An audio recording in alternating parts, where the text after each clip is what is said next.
Teu amor que não falha tomou o meu lugar, levou a minha cruz, teu sangue me salvou, a dívida pagou.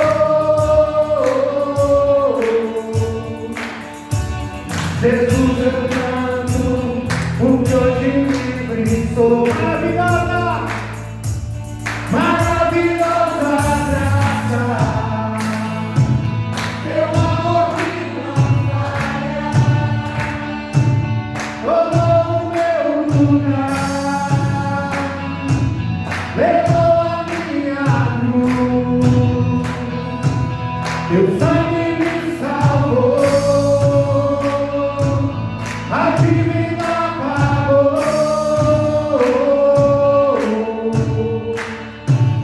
Jesus, eu canto, porque hoje livre sou.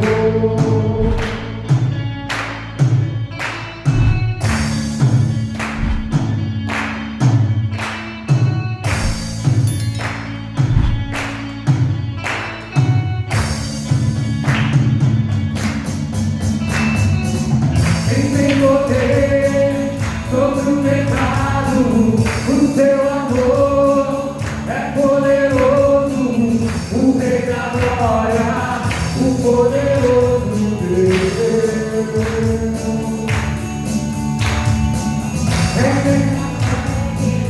Com a sua voz e nos deixa maravilhados, o Rei da glória, o poderoso Deus.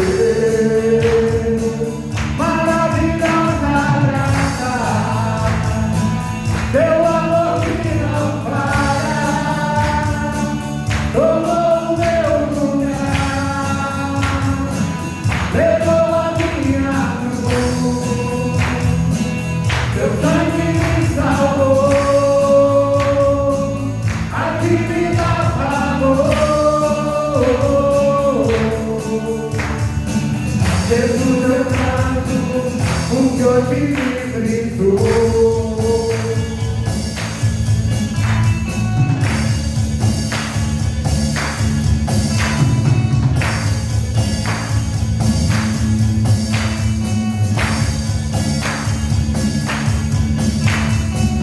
É quem nos faz ao tal dos homens, é de tudo ao indefeso, o Rei da glória, o poderoso Deus.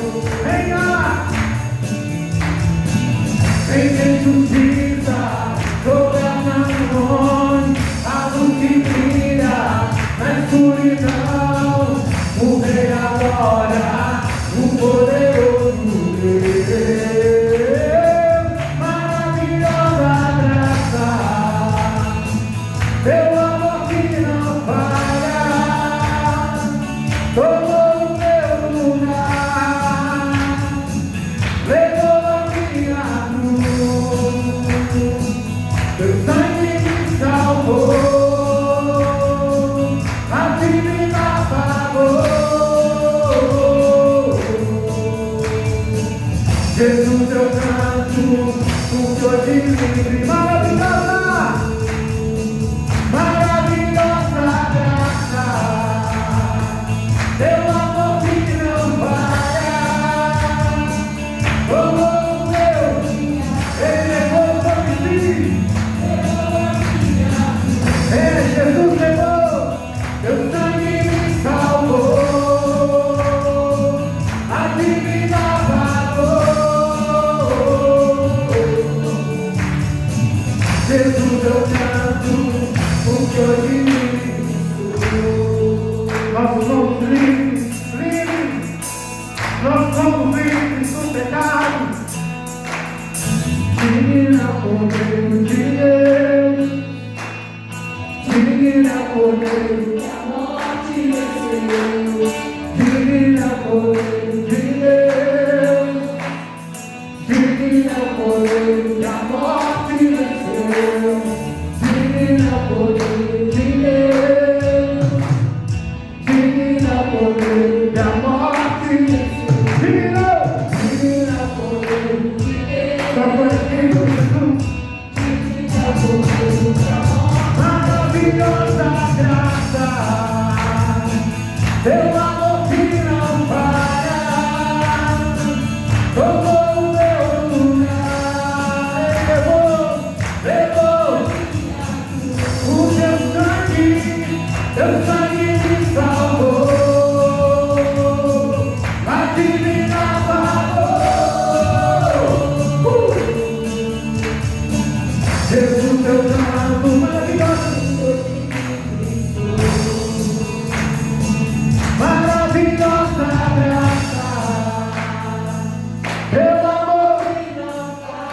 és maravilhoso, Jesus. Não vou agradecer. Obrigado, Deus. Ele nos purificou.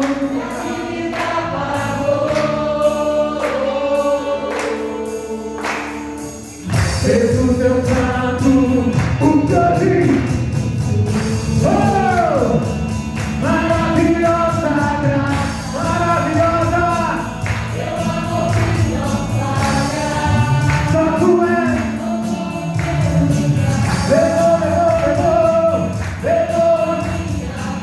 Jesus, teu sangue me salvou. A divina.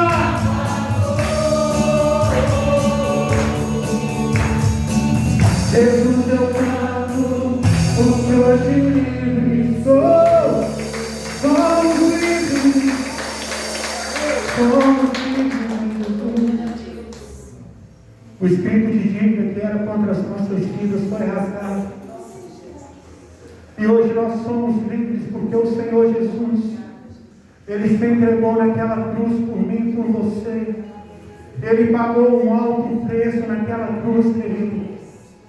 Jesus ali, ele foi crucificado, ele teve as suas mãos pregadas, os cravos nos pés, aquela coroa de espinho. E para concluir todo aquele ato de salvação para mim e para você, ele teve o seu lado furado com aquela lança, derramando por nós todo o teu sangue e apagando todo espírito de dívida que era contra a igreja dele. Por isso nós somos livres, livres, livres.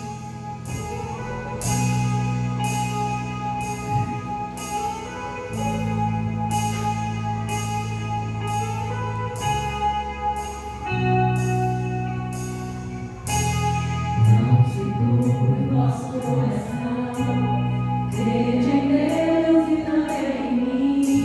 Na casa de meu pai há muitas moradas. Se não fosse assim, eu não teria dito. Vou preparar-vos um lugar. Eu virei, vos preparei para mim mesmo. Vos conheceis o caminho para onde eu vou. Eu sou o caminho, a verdade, a vida. Ninguém vem ao Pai a não ser por mim. Em verdade eu vos digo, porque eu vou para o Pai. Mas aquele que crê em mim, obras maiores fará.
amar mais, Senhor.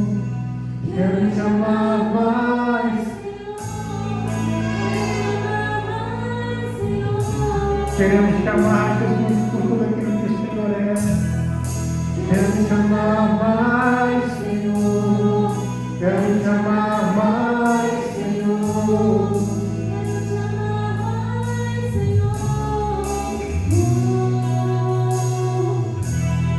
Quero te amar mais.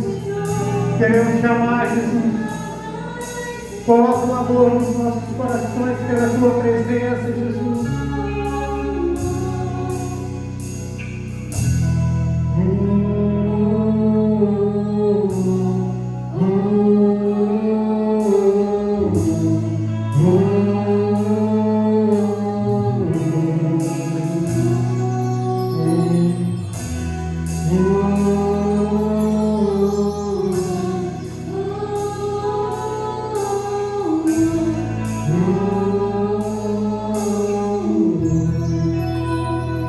Nós te amamos, Jesus. Nós te amamos, Espírito Santo. A ti seja a honra, a glória e o louvor. Amém. Amém? Amém. Podem se assentar por alguns instantes, depois nós nos colocaremos de pé mais uma vez, vamos continuar adorando o Senhor. Agora eu quero agradecer a presença de todos, dar boas-vindas a todos e lembrá-los de que na próxima terça-feira nós teremos uma mini vigília. Nós teremos um culto de ensino e oração estendido até às 20 horas. Começa às 19h30 e termina, às 22 horas. Tá bom? O horário do culto vai ser normal, de 19h30 até às 20h30. 20h30 nós encerramos o culto e prosseguimos com uma vigília até às 22 horas. Pastor, eu sou obrigado a ficar das 19h30 até às 22 horas? Não, se você quiser vir só no culto, você pode vir só no culto, terminou o culto, você pode ir embora, e o pessoal que quer ficar para a vigília, fica para a vigília. Agora eu quero dizer uma coisa para os irmãos. Nós precisamos orar mais. Nós precisamos orar mais no nosso tempo a sós com Deus. Nós precisamos orar mais juntos, unir a nossa fé. Eu disse na sala de oração, por que nós participamos da sala de oração? Mesmo diante do desânimo da igreja em orar, nós perseveramos orando. Por quê? Porque eu creio no poder da oração. Porque nós que nos dedicamos à oração, nós cremos no poder da oração, nós cremos no que diz a Bíblia Sagrada, que muito pode a oração do justo em seus efeitos. E nós temos consciência que nós somos justificados pelo sangue de Jesus que foi vertido na cruz. Então há poder na nossa oração. E orar faz muito bem, meus irmãos.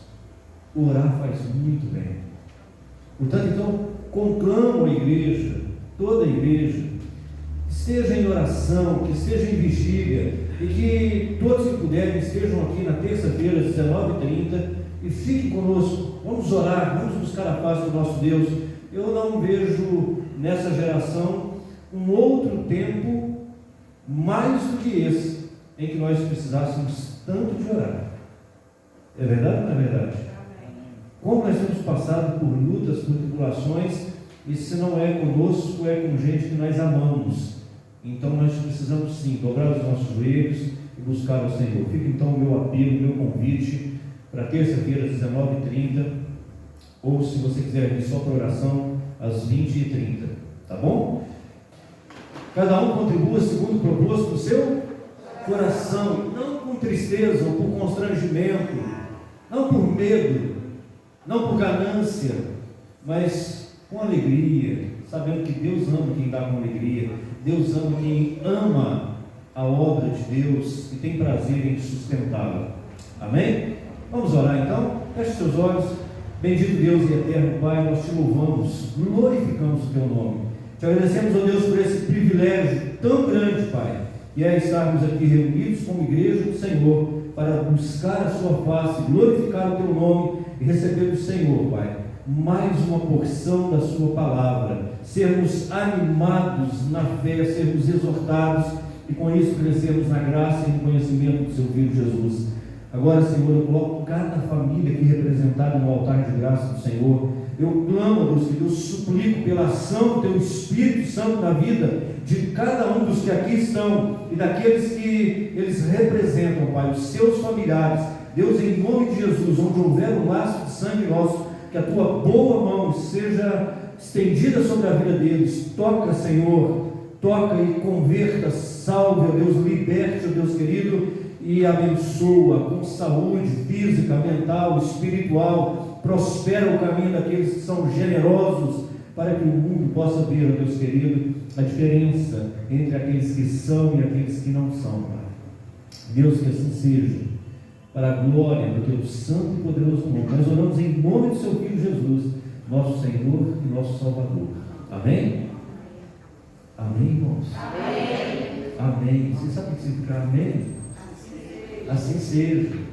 Os irmãos vieram aqui para assistir o culto? Não. Os irmãos vieram para louvar, para adorar. Então abra suas bocas e louve, adore, cante ao Senhor, orem, participem do culto. O culto é para Deus, nós devemos prestar culto ao Senhor. Amém? Amém.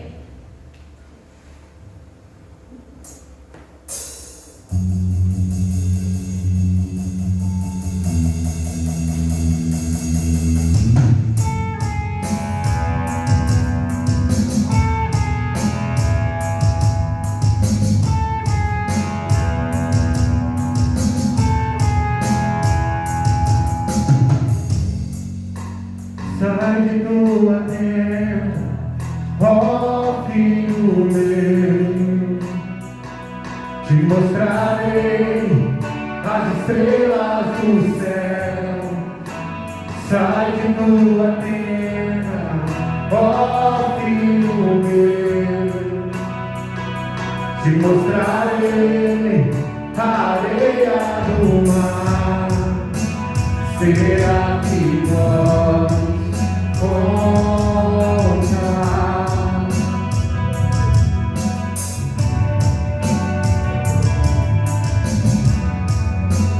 será que pode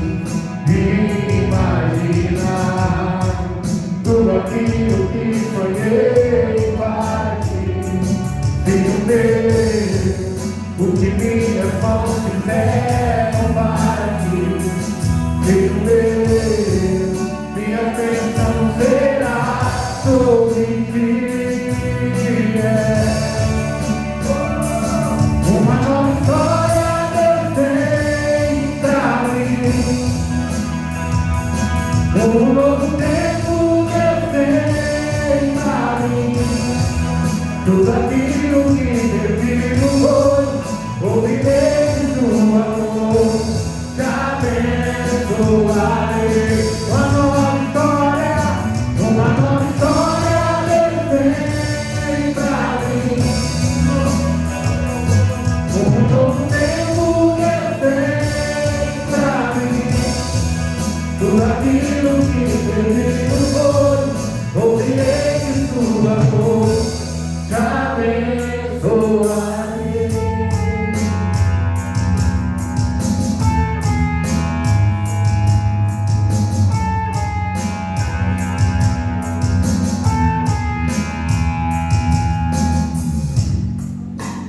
Sai de tua terra, ó Filho meu, te mostrarei as estrelas do céu.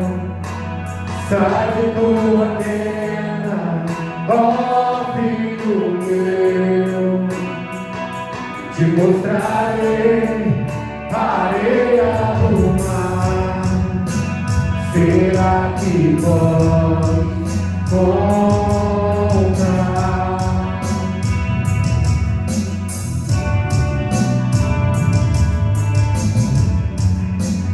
Será que pode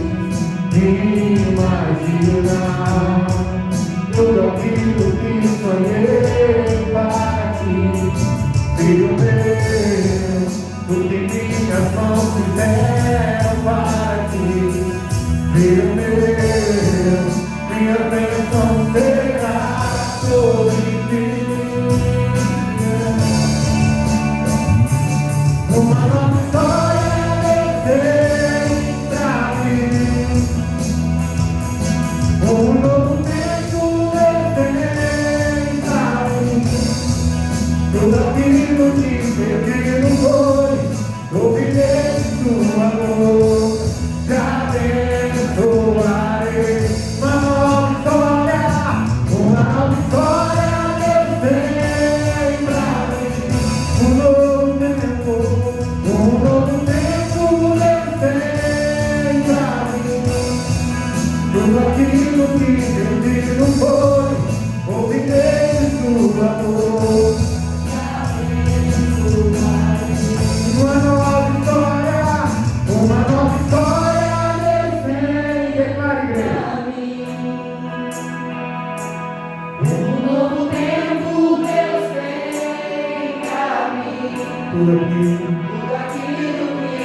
Amém, amém. E aquele que Deus abençoou, abençoado está. Amém. Glória a Amém. Deus. Ninguém pode amaldiçoar aqueles que Deus abençoou. Meus queridos, abrem as suas Bíblias em Gálatas, capítulo 1. Quero dar continuidade à nossa série de mensagens na carta do apóstolo Paulo aos Gálatas. Mas antes de darmos continuidade, enquanto você abre a sua Bíblia, eu quero refrescar a memória de vocês que estiveram aqui há 15 dias atrás e ouviram a primeira mensagem, no capítulo 1, quando nós aprendemos que essa carta é a primeira carta que o apóstolo Paulo escreveu. Dentre as suas demais cartas, essa é a carta mais antiga, é a carta aos Gálatas, a carta às igrejas da Galáxia. A Galáxia é uma região na Ásia Menor, onde Paulo escreve essa igreja com o motivo de combater uma heresia muito forte, tentando entrar na vida da igreja, e até nos dias de hoje, essa heresia ainda tenta perverter o Evangelho de Jesus Cristo. É o sincretismo religioso. Os judaizantes da época os judaizantes eram os judeus meio convertidos a Cristo, gente que se converteu, mas não converteu, gente que converteu, mas não creu de fato e de verdade, e queria acrescentar ao cristianismo os ritos judaicos, as leis judaicas, como requisitos necessários para a salvação. Segundo os judaizantes, crer em Jesus, tudo bem, mas era preciso guardar o sábado, era preciso guardar as leis, era preciso circuncidar-se, para que então a obra fosse completa. E essa heresia, esse sincretismo religioso, essa falta de fé na graça exclusiva de Jesus, é uma heresia que ainda tenta até os dias de hoje, e com até um certo sucesso, roubar dos denominados cristãos a paz na salvação pela graça em Cristo Jesus. Por isso o assunto da carta é salvação pela graça, e tão somente pela graça, sem nenhum mérito humano. Todo mérito é dado a Deus e a Jesus Cristo, o seu único Filho. E para dar uma resumida rápida no que foi dito no capítulo 1, no verso 1, Paulo começa a carta na introdução defendendo o seu apostolado, dizendo que não recebeu o Evangelho por ensinamento de homens, mas diretamente do próprio Senhor Jesus Cristo. O fato de Paulo defender o seu apostolado é porque os judaizantes, os falsos irmãos em Cristo Jesus, estavam acusando Paulo de não ser o verdadeiro apóstolo, por não ter estado com Cristo em pessoa. Paulo, para eles, não teria autoridade, estaria pervertendo o Evangelho, facilitando o Evangelho. Paulo, para eles, seria um liberal. E Paulo começa então dizendo: eu não recebi Evangelho de homem algum, eu recebi diretamente do próprio Senhor Jesus uma revelação que me foi dada. No verso 2 ele diz que não está sozinho, no verso 3 ele faz a sua costumeira saudação: graça e paz da parte de Deus Pai. Já é um ponto teológico da doutrina paulina em afirmar que a salvação é pela graça, e a paz só vem por meio dessa graça alcançada através de Cristo Jesus, que é quando nós somos reconciliados, porque diz a Bíblia que Deus estava em Jesus, reconciliando consigo o mundo. Aqueles que eram inimigos agora se tornaram amigos de Deus em Cristo Jesus. Por isso, graça e paz da parte de Deus, o Pai, do nosso Senhor Jesus Cristo e nosso. No verso 4, Paulo fala da entrega voluntária de Jesus a fim de resgatar todo o ser humano perdido, a fim de resgatar toda a humanidade que está perdida por causa do pecado.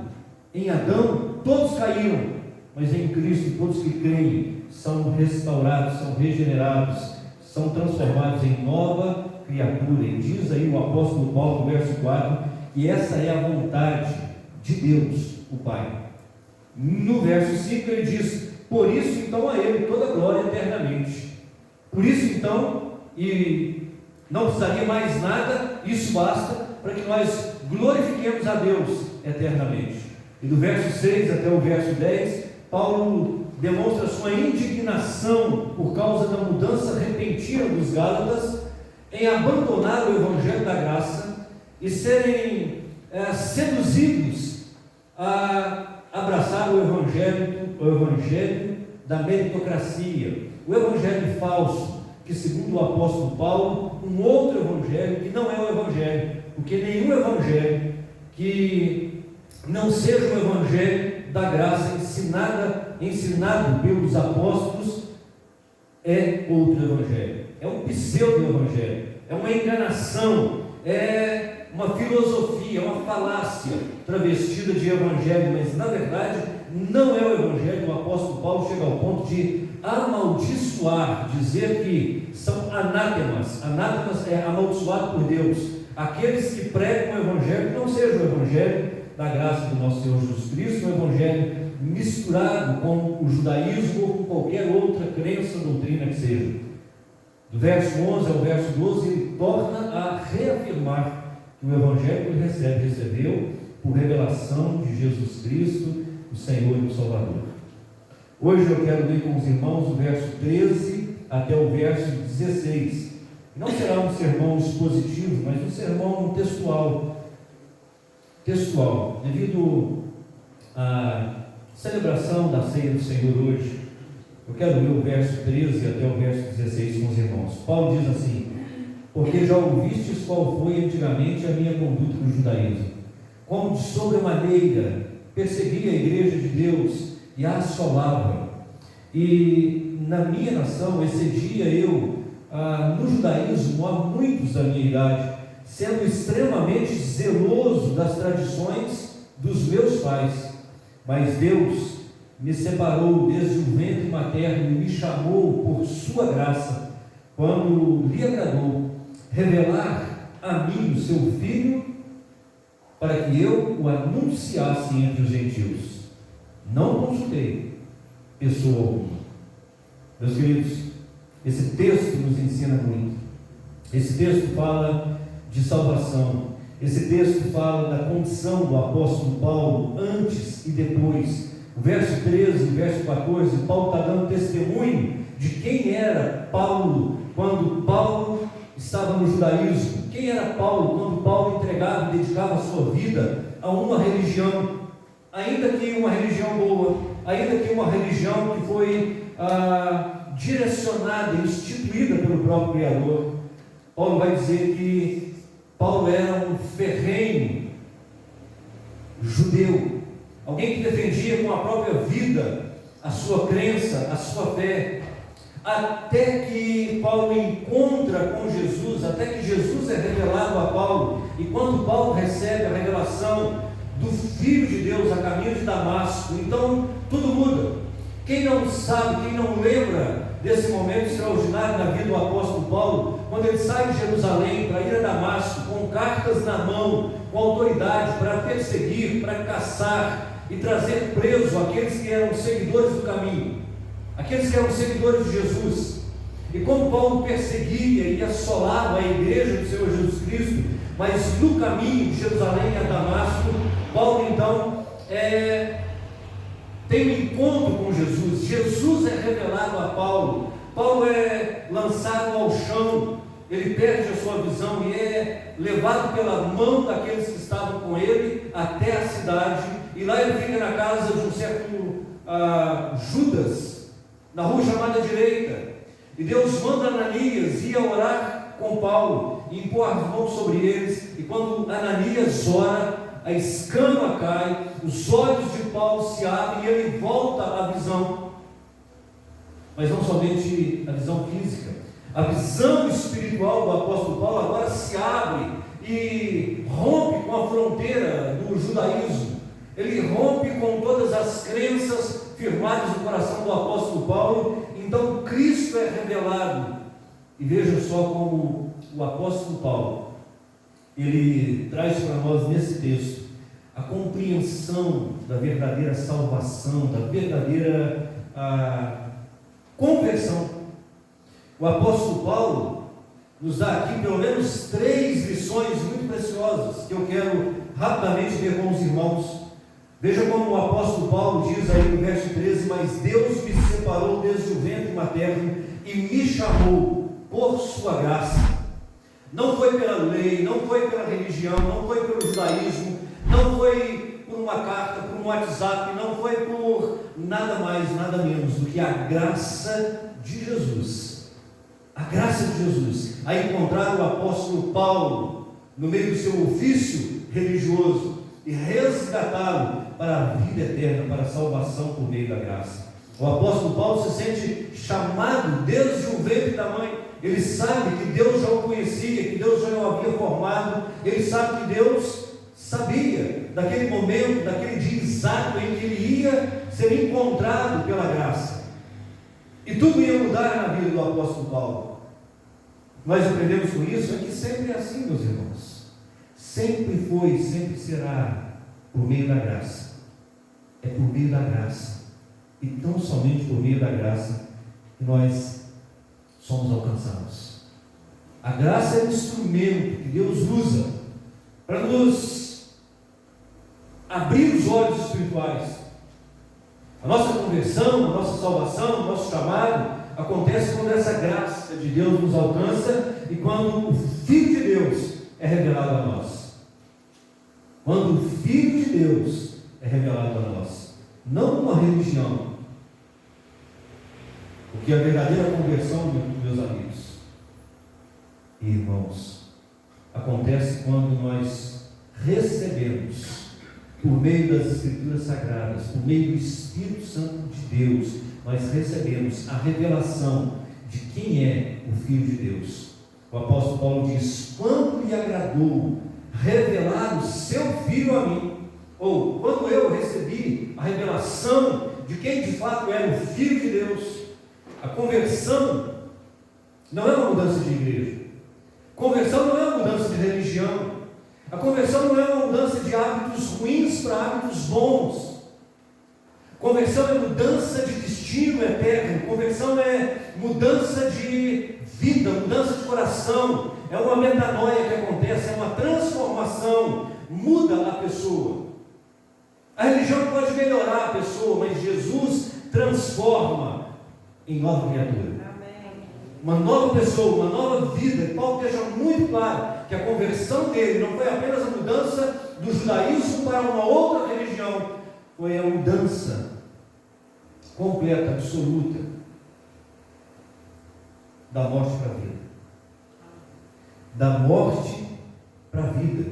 Meus queridos, é diferente.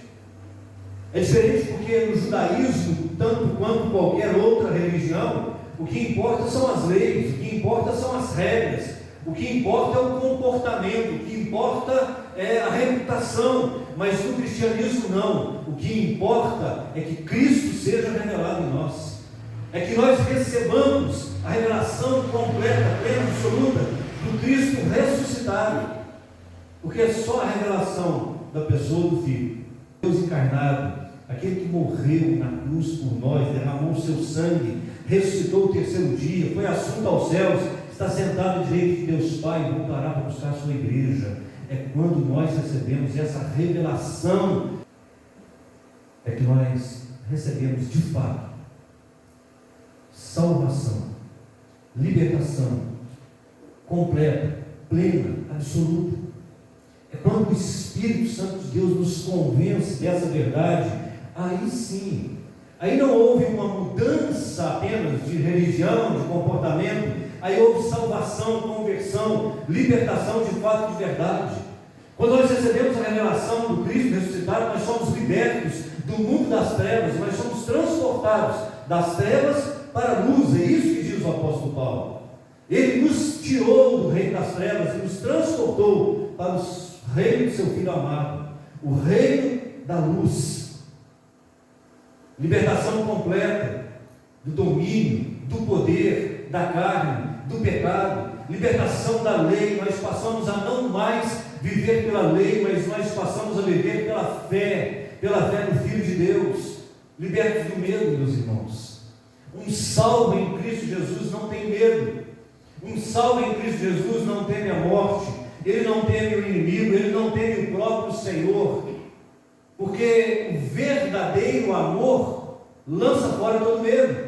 E medo é diferente de temor, medo é diferente de reverência, O medo te anula, o medo te congela, o medo te engessa, mas a reverência te faz prostrar, te faz adorar e confiar na graça do Deus vivo e todo-poderoso.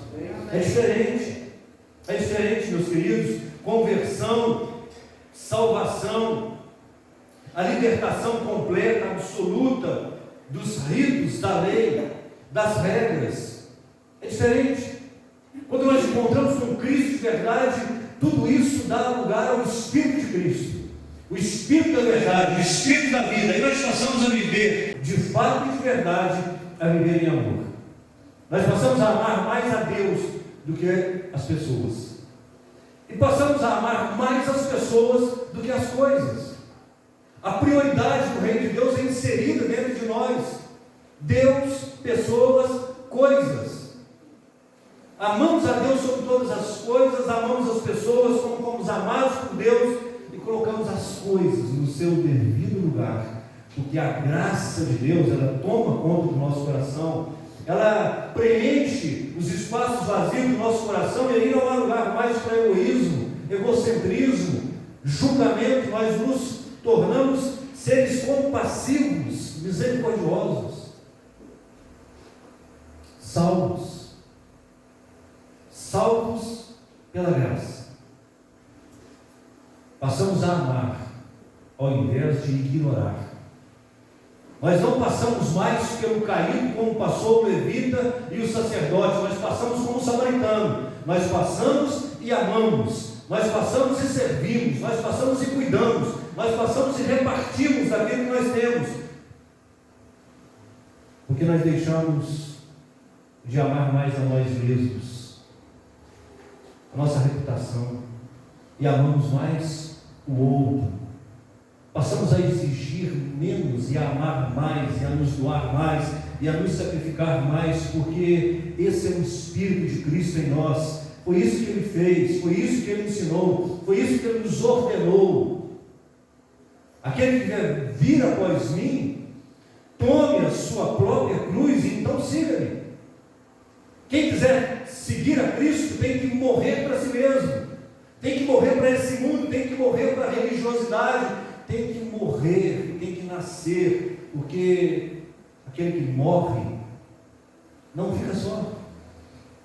É como o grão de mostarda, se cair na terra e não morrer, morre só, mas se morrer, gera e dá frutos, e muitos frutos. Nós damos a isso, meus queridos, o nome de conversão genuína, salvação genuína. Muda tudo, nós saímos literalmente da morte e entramos para a vida. Por isso que disse o apóstolo João no capítulo 5, verso 24: em verdade, eu vos asseguro que quem ouve as minhas palavras, crê naquele que me enviou, tem a vida eterna, não entrará em juízo, passou da morte para a vida. Passou da morte para a vida. Isso é salvação, isso é conversão. Conversão não é mudar de igreja, isso é proselitismo. Conversão é sair do estado de condenação, prisão, enfermidade espiritual mortal, e entrar para o reino da luz, meus queridos. Em terceiro e último lugar, o que esse texto nos ensina é que a conversão, a salvação, ela traz consigo um propósito. A conversão, a salvação, traz consigo um propósito. Olha o que o apóstolo Paulo diz. Ele diz: quando lhe agradou revelar o seu Filho a mim, para que eu o anunciasse entre os gentios. Para quê? A ideia é: por que Deus revelou o seu Filho a mim? Para que eu o revelasse aos gentios. A salvação, a revelação do Cristo vivo, ressuscitado, traz consigo um propósito de vida. Por isso que muda tudo, porque muda a consciência, muda o comportamento. Aí você muda sim de igreja, você muda de religião, mas não fica por aí. muda os propósitos da vida. Agora você não pensa apenas em você mesmo, agora você não é mais Senhor da sua vida, Senhor da vida dos outros, agora você serve a um Senhor, agora você serve. Isso é conversão, isso é salvação, muda o propósito. O propósito do apóstolo Paulo era difundir uma religião, mas o apóstolo Paulo, que conhece Cristo de fato, de verdade, muda o seu propósito, porque junto com a conversão, a salvação, vem um propósito divino de anunciar o Filho de Deus. Olha, meus queridos, esse é o propósito de todo salvo. Todo salvo recebe esse propósito, o propósito de anunciar Jesus Cristo. É por isso que o próprio Jesus, em Mateus 28, 19 e 20, diz: portanto, ide, fazei discípulos de todas as nações, ensine-os, batize-os e ensine-os a guardar tudo aquilo que eu ensinei a vocês, e eu estarei com vocês todos os dias até a consumação do século. Em Atos 1:8 ele diz: vocês receberão o Espírito Santo e serão minhas testemunhas. Vocês anunciarão o Cristo vivo, o Cristo ressuscitado.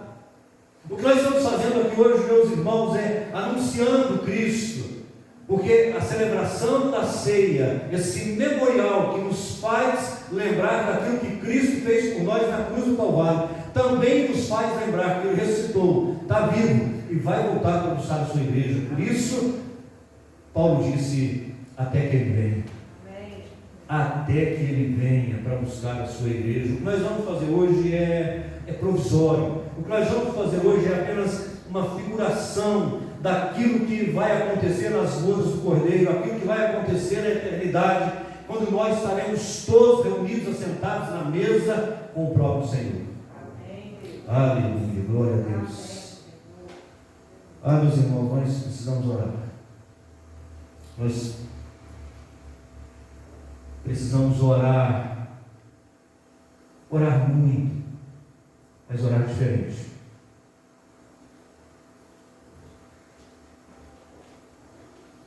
Nós precisamos orar e pedir a Deus que, se isso ainda não aconteceu, que Ele revele o seu Filho a nós.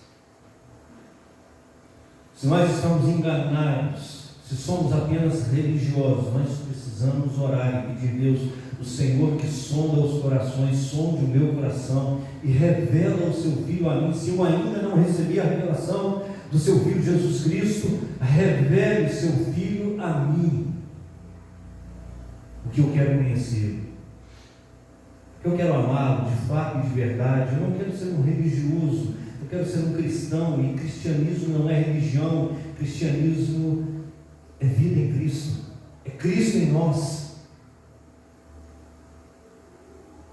A religião melhora, mas Cristo muda, Cristo transforma, Cristo tira da morte, traz para a vida, da escuridão e traz para a luz.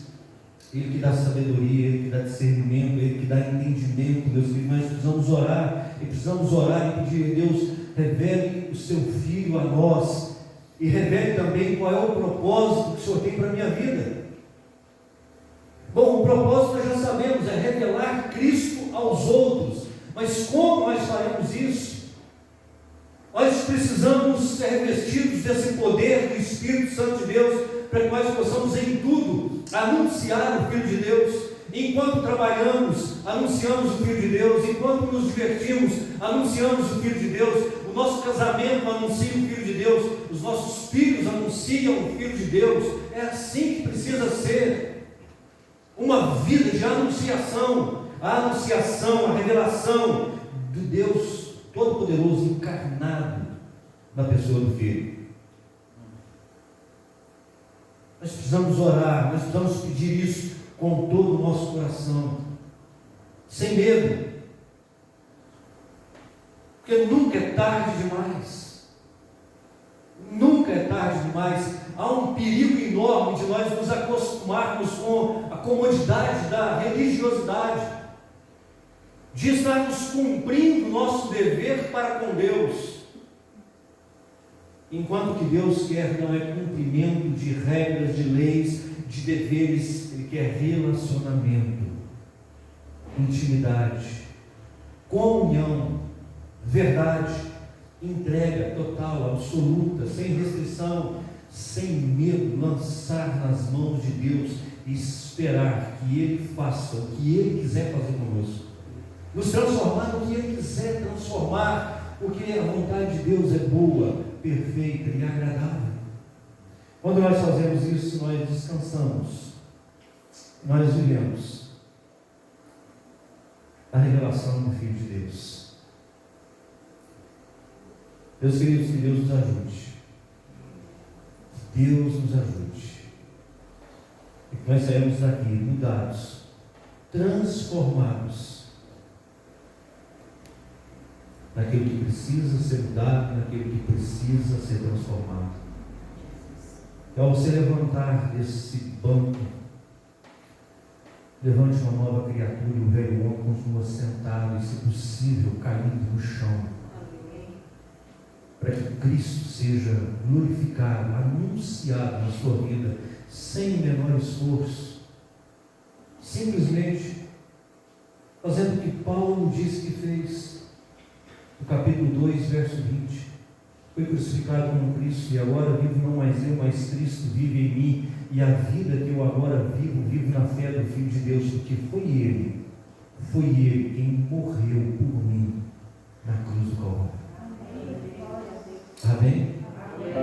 Fique de pé, feche seus olhos, enquanto a equipe de louvor vem aqui à frente. Vamos orar. Senhor nosso Deus e Pai, Deus bendito, Deus eterno, mais uma vez nós suplicamos a ação do Teu Espírito, ó Deus, em nós. Pai, em nome de Jesus, que a começar de mim, a começar aqui, Senhor, em nome do Teu Filho Jesus Cristo, do Teu Espírito Santo, traga, ó Deus, a cada um de nós a revelação do Seu Filho Jesus Cristo, Pai. Deus, em nome de Jesus, nós queremos de fato conhecê-lo. Nós queremos, ó Deus, experimentar o Deus vivo, encarnado. Nós queremos sair daqui, ó Deus querido, com uma mentalidade mudada, transformada, sabendo que Jesus não é apenas um curandeiro, um milagreiro, ele não é apenas um ser espiritual elevado, ele é o Deus encarnado. Ele abriu mão de toda a sua glória, ele se fez homem, e sendo homem se fez servo, e sendo servo se humilhou até a morte, e morte de cruz.